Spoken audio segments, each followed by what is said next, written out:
Emily Newman's Waco High School science teacher. This is a pre-AP biology class. Try to bounce the straw on the surface of your bottle without popping it.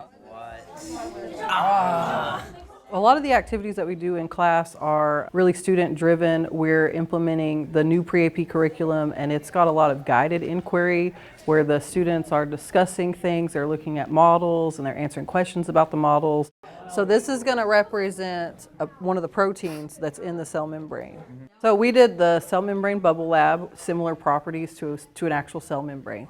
I gave them 5 different challenges, and they had to complete all of these challenges, and they had to do different things with the bubble, and all of those things that they did modeled the behavior of the actual cell membrane. Oh, we have a bubble inside of a bubble.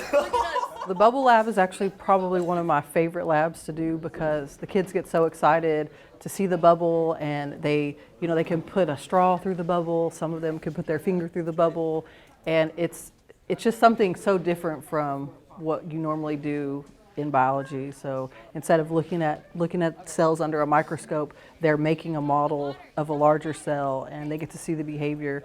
And when I've done this lab in the past, the students will come back, 2-3 years later, and they still remember doing the bubble lab. No!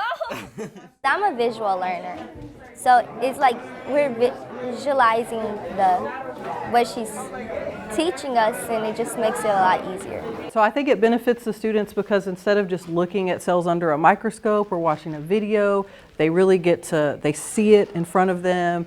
It makes it more real for them. They get to manipulate the bubble, and for those hands-on learners and those visual learners, it really has a lasting effect on their vision and how they see a cell.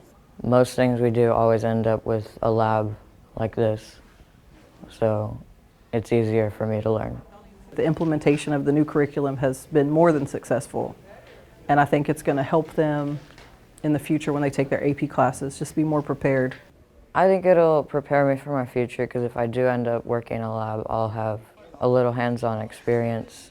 I hope that they just find a new excitement for science, and it makes them curious and lifelong learners.